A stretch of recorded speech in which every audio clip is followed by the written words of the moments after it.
It took a big chunk out of me. Bleeding. It's bleeding. Oh no, it's bleeding. The thing just ripped my ear off. What do you think?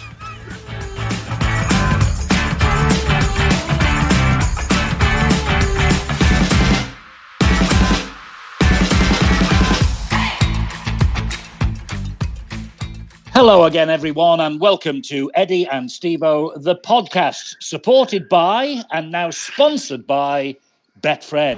This is 2021. This is the Betfred Super League. Be ready. Yes, the game's title sponsor is joining forces with us for the rest of this year and hopefully many more moving forward. Stevo is waiting for us down under in Australia. Stevo, this is great news about Betfred getting on board with us. No wonder, of course, really, because naturally we believe this is the best rugby league podcast that's out there. Well, after that opening, Eddie, I mean, I've certainly got no doubt in my mind that, yes, we are.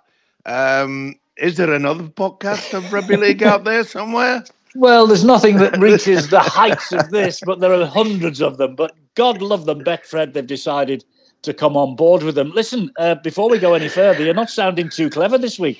Full of cold, I hope. Nothing worse.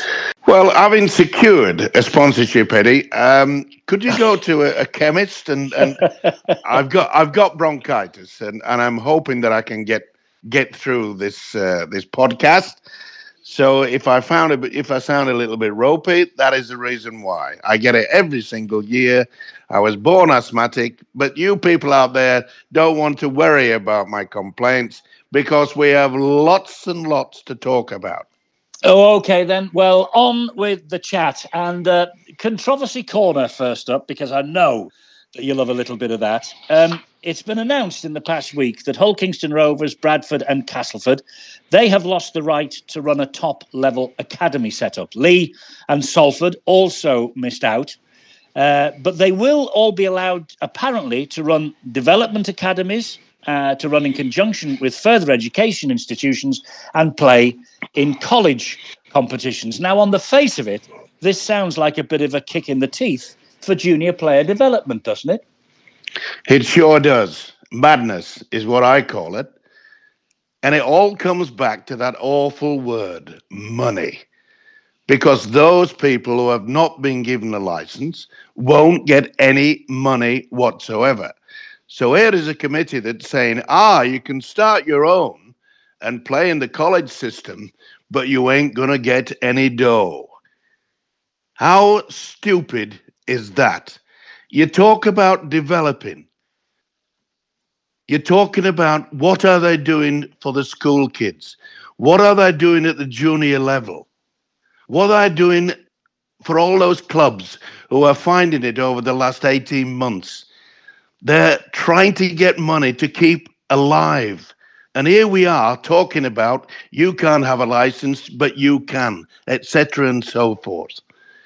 How on earth can all these clubs that are not being given that license, they haven't got that sort of money to put in to ensure that they develop the players? Bradford, how many great players have they? Castleford, how many great players have the local players? And what's going to happen to all those juniors? Where are they going to play? They'll just say, oh, well, if it's not a real good competition, etc., how on earth are they going to learn to become better players? Because you won't get the top system. To get better playing, you need the top system so you can improve, not go backwards and not give 200 kids out there nowhere to go. I think it's absolutely ludicrous. Well, a lot of people are on the same page as you regarding that. The Rugby Football League say they do have a responsibility to the community game as well. They also say that the academy system is supposed to produce players to play at Super League level and international level for England. Obviously, the ones that have fallen by the wayside, the committee have decided, haven't come up to scratch. There's no point, Stevo, throwing good money after bad, is there? I can see where they're coming from, but whether it's good or whether it's bad money, I don't care. It's all down to one system, is that all they're trying to do is kick the other clubs up the backside and say you haven't been developing enough. Where are they going to get these players from if you don't have the development at junior level, at school level? We're so far behind all the other sports. And not only in England, we also have a problem down here in Australia, where a lot of clubs, a lot of players, they're not playing the game. And we're not doing enough to ensure that we bring youngsters back into what we classify as the greatest game of all. And on top of all that, we're in a situation where this head high and having a test, HR test, to ensure that no one gets concussion. And you know, there are players and past players saying we're turning our game into touch and pass. Well, try telling that to mums and dads who see people getting concussed out on the field of play and say, my little Johnny is not going to play rugby league at all. So if we don't do something at the top level, then we're going to run out of players because they'll go and play another sport. Well, head injuries are causing concern in any sport at the moment, aren't they? Football, rugby union, rugby league, all contact sports. It's being looked at very closely about the head injury situation. The NRL are clamping down, though, aren't they, just now? More sin bins than ever before, and it's thought that the Super League's about to follow suit over here. Well, I hope they do, because I look at a lot of my past players. They're not with us anymore. And I reckon that at least 50% of that is not just of old age, but it's come about from concussion. And I'll be honest with you, my fear is that one day I'll wake up and I don't know who I am. And that is a real tragedy for anybody. How these people can say, oh, they're going to turn it into touch and pass, etc., and so forth. The media get behind it. You know, all these people in the media, there are certain people who have played at top level, I understand that. But some of these journalists, they're coming out and saying this and another. The hardest thing they've had to do is maybe play ping pong. They don't understand that these players are getting injured because the game is so fast. It's tough, we know that, but we have to change. Otherwise, we won't have a game in the future. Well, they are trying to change. They are trying to change, aren't they? They're trying to stop the head-high tackles. I mean, anything now round the neck is described as and is penalised as a head-high tackle. There are people, though, Stevo, who say that the judiciary and the people who run the game are trying to sanitise it. Let's bring back the biff. I've heard that so many times. And it's ridiculous, isn't it? And the people that do that have probably never played the game. As I mentioned, you know, the hardest thing they've had is table tennis, ping pong, as I call it. And you got to have an understanding that right the way down the track, I keep saying it, families are saying, my Johnny is not going to play rugby league. No way. Well, they're trying to take the thuggery out of the game. I remember when you went over to Australia, didn't you say they used to call it Thugby League, Thugby League? My word, I mean, I wasn't born looking like this, Eddie. They did a good job on me, I can assure you. You know, people used to laugh at the way that we used to play in chocolate and white stripes, and they called us the chocolate soldiers. But when I ran out, I had a big target imprinted on the front of my jersey, because get the pom. That was before we even kicked off. Yes, I can understand that, yeah. Yeah, we've got to get to a point now where we're talking about long term. Every sport is fighting for the money to get from people who want to sponsor us. Let's do this, that, and the other. But without children coming through, it doesn't matter how much money we get with sponsorship. You've got to have enough players to play our sport.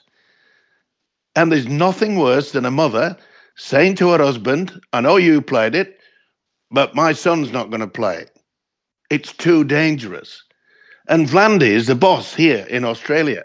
And he's taken all the flack and he said, I don't care. People's health and the development of our long-term situation in rugby league is the most important thing. And it is. Absolutely it is. Well, look, we've started on a fairly controversial and a fairly negative note, which isn't like us, but let's just continue it on for a minute or two longer, because Israel Folau is trying to register himself to play for the Southport Tigers, I think they're called, aren't they, in the Queensland competition up north over there. And only in the last 24 hours, his registration has been declined by the Queensland RL, not because of anything that's gone on in the past, but because the Catalan Dragons are holding on to his registration. And while he's registered with them, he can't be registered with another club. Correct. Now, the man that backs the Southport club is a man called Clive Palmer. He's he's a billionaire. And when they announced that he wanted to play for Southport, he said, I'm going to sue the Queensland Rugby League if they don't allow him. And Queensland Rugby League have been very smart and said, well, we can't register him because he's already registered in France to play for Catalan. Now, these people think that I've got plenty of money and I'll make sure that he gets back on and plays for the lower division in the A-grade competition up in Queensland. Well, I'm glad that they've said no. And this is not all about what he said in the past and his religious points of view. This is just simple. Someone else has got your contract. Well, why doesn't your multimillionaire buy him out of the contract? Well, that's not a bad option. Maybe, Eddie, you should get on the phone to Catalan and say, you should ring this Clive Palmer. We'll take $500,000 and you can have him. That's not a bad option, Eddie. No, it'd be good business for the Catalan Dragons, that's for sure. Let's see how that works out. It is the only negative, actually, on the horizon in France at the moment, because the Catalan Dragons are going really, really well. They've downed the Saints already, first team to do that this year. They play the new league leaders, Wigan, this week. Toulouse, alongside Featherstone, on top of the Betfred Championship table. So the game in France, Stevo, is on the bubble. And I'm glad to see. It's about time people started to realise. I was one of many, and there weren't all that many, that suggested perhaps that Toulouse should have been brought in instead of Lee. I thought it was a great opportunity for rugby league to expand, etc., and so forth. But once again, we stuck to the M62, etc., and so forth. And a great regret, you'd have to say that Lee is going to be odds on to go down. We went through all this before, especially with the fact that they only got half the amount of money to buy players. That's true. I think honestly, if Toulouse had got into bed with Catalan Dragons and a television deal in the south of France had been announced a little earlier than it was, because now Catalan are on the TV each and every week, I rather fancy that Toulouse might actually have been in Super League now. Do you? Yes and no. I think they should have been. But let's not forget that the other Super League clubs found it very, very interesting to allow Lee to come in because they were only getting 50% of the money. So that meant that 50% that really should have gone to Lee will be spread out amongst the other Super League clubs. So quite frankly, Toulouse would have had no chance unless Toulouse would have accepted the same arrangement. Now, a lot of people don't like the French, but I don't think that that's stupid enough to say, no, we're not coming up in the Super League unless we get the same amount of money. Common sense.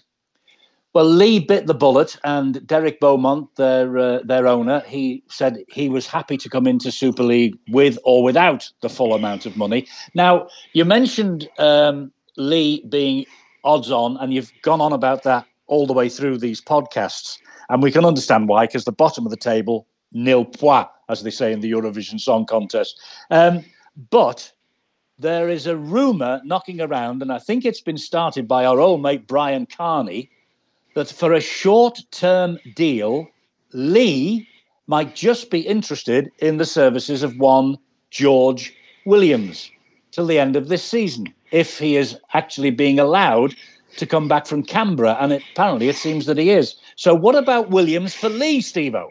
Shall we add to the rumour mill?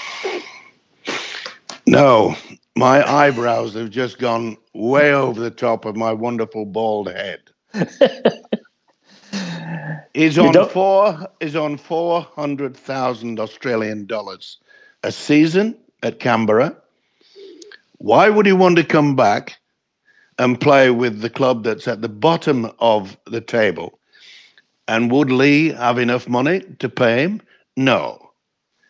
Everyone's saying that Warrington is going to be the go. And Warrington say, and the fans say, we can't fit him in under the salary cap. Correct. Well, to me, that only means one thing, that one of the Australians in the Warrington side, they'll be saying bye-bye, see you later. Now, who do you want? Well, Wigan have got Jackson Hastings departing. Go on. Is it Austin or is it Widdop? Which one of those are they going to get rid of? Well, they're playing really well at the minute. They're playing well at the minute. But they'll have to get rid of them to bring Williams over. On a short-term deal. Any deal. They want him over, because I know that they're playing well now, but at the start of the season, it wasn't the best, was it? They were finding it very, very, it's just hard to explain.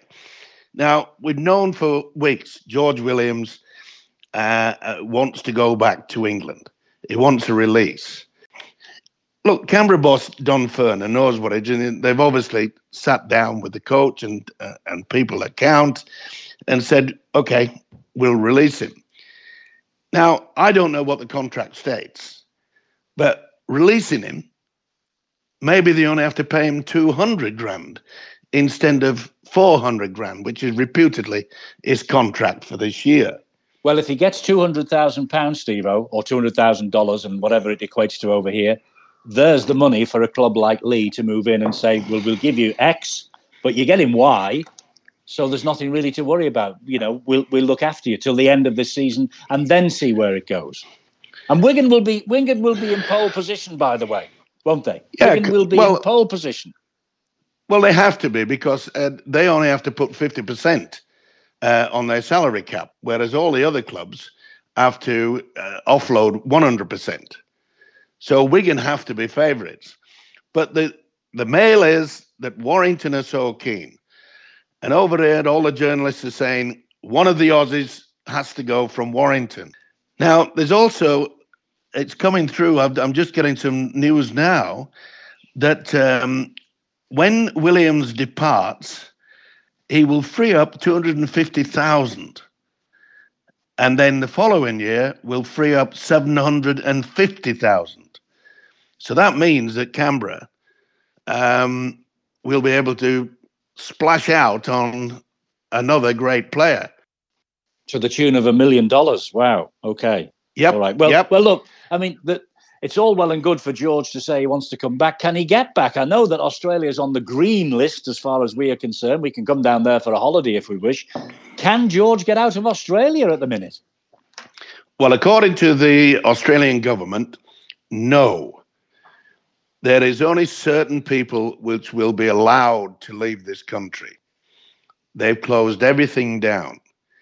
Now, if you're a politician, if you work for the government, that's fine. Or if you have a relative, your mother or father is ill, and perhaps on the verge of passing away, they will give dispensation.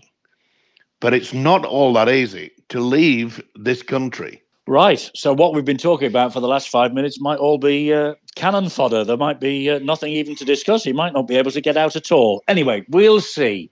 We'll see how the George Williams saga pans out. Let's get to the field of play, Stevo, where it all matters. Wakefield, finally off the mark. A big win over Hull Kingston Rovers.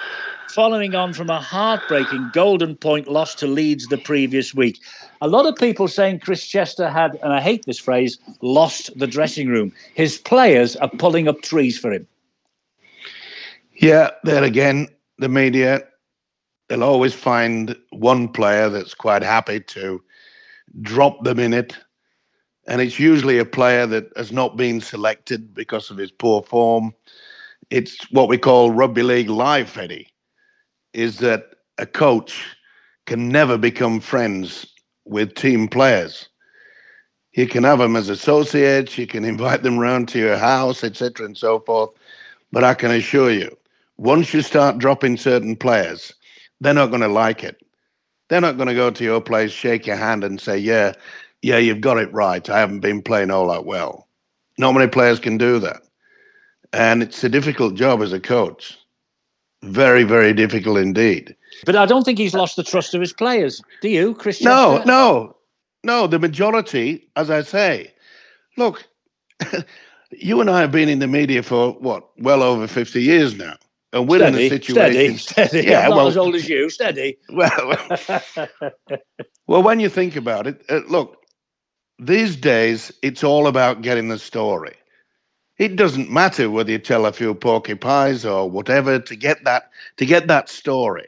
That's how journalism has become. They don't worry about what it can bring or whatever. They're just after the story. And it's amazing how one person, all he has to do is say, oh, I don't think he's good. He's not doing any good for the team. And if you look back and you think, oh, well, he got dropped a fortnight ago. It happens in life. It happens in any sport. We're no different. And I'm pleased for Chester because I think he's a damn fine coach. He's a good lad. He is. He's a great bloke. Really good bloke. Yeah, I mean, they haven't just put him in the toaster. They've shoved him under the grill. Yes, they have. I mean, he has built up a good reputation as a coach, and I'm pleased for them. I, like you, Eddie, I was disappointed. I wanted them to win the other day. Okay, they lost by 2 points, actually, as it turned out. Yeah, last weekend. Yeah, the weekend before last, rather. Yeah. And I'm really, really pleased that it is done exceptionally well. I tell you what, that decision in the game that they lost to Leeds, a penalty under the sticks in about the second or third minute of Golden Point. People say Robert Hicks, the referee, was right. It was a correct decision, but oh dear. It was a heartbreaker. It was a heartbreaker for Wakefield, wasn't it? And it looked to me as though the ball was being pinched before the player hit the ground. Yeah, it was a toss of the coin, wasn't it? And it certainly didn't go Wakefield's way.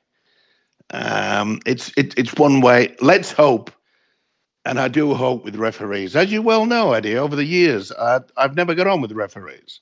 No, I never invite them to my barbecues, etc. and so forth.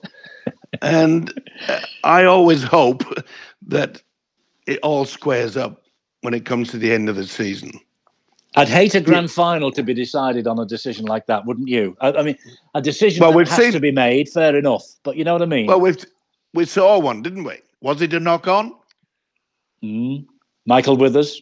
Was it a voluntary tackle by Chris Joint? You will go to your grave believing that Bradford were robbed that day.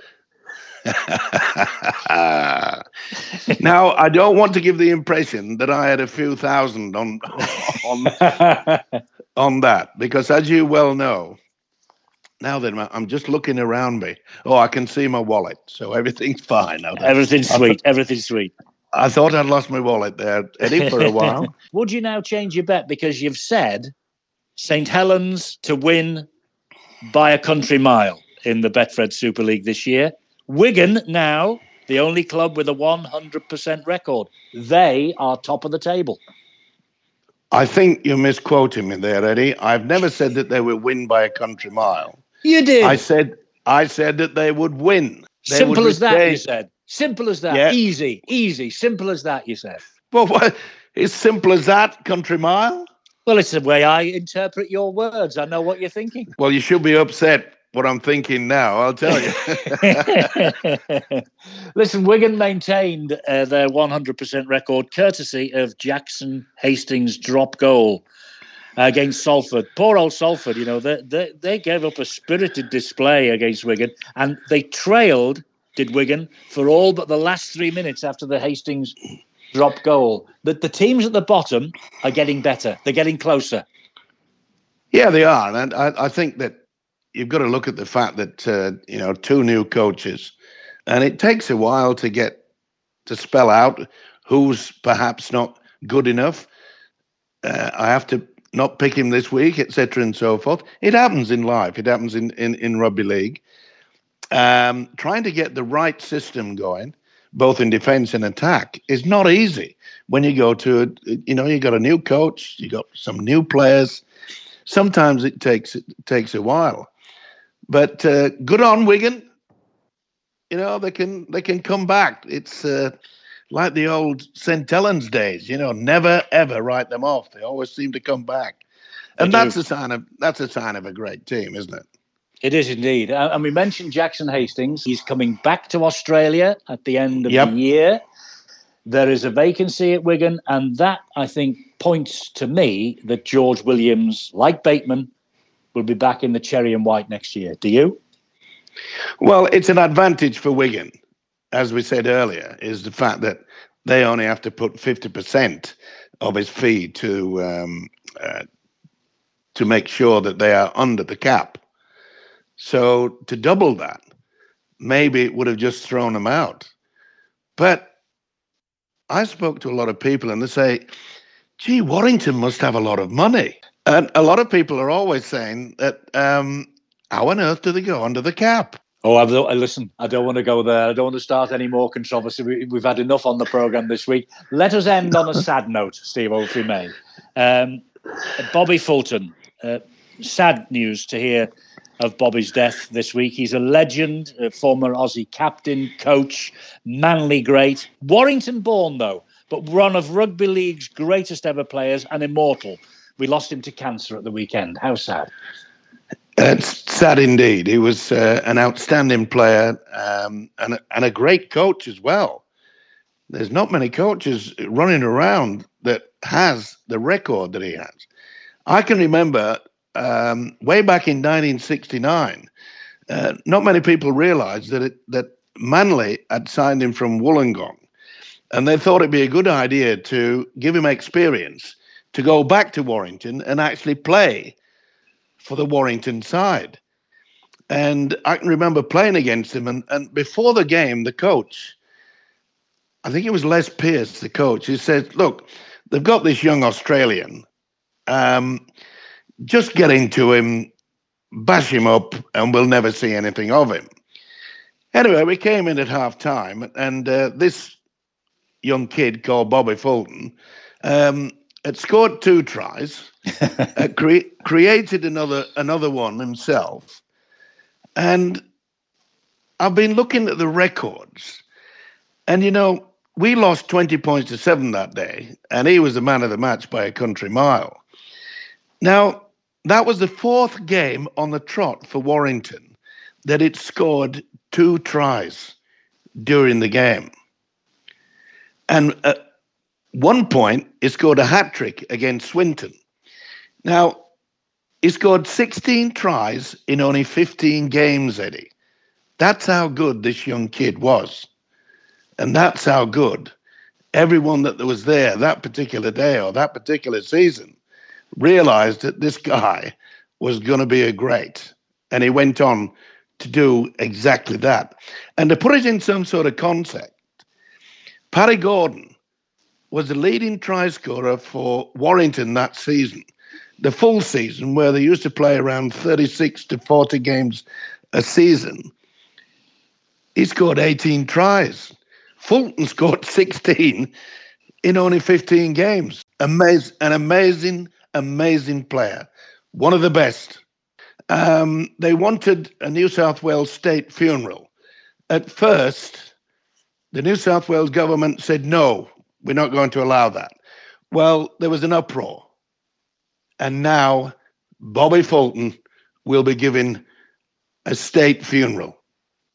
What a great effort on behalf of the New South Wales state to give him such an honour. Rest in peace. Indeed so. And I mean, I hope that in future, when we come out of the pandemic in this country, the likes of Frank Myler, for instance, who's sadly passed away during the COVID crisis, I hope that we can do something for some of the greats over here, like Frank, who have passed away as well. I really do. But I'll let you go and get yourself sorted out, and we'll talk to you again next week. Stay safe. Stay safe. It's always a pleasure, Eddie.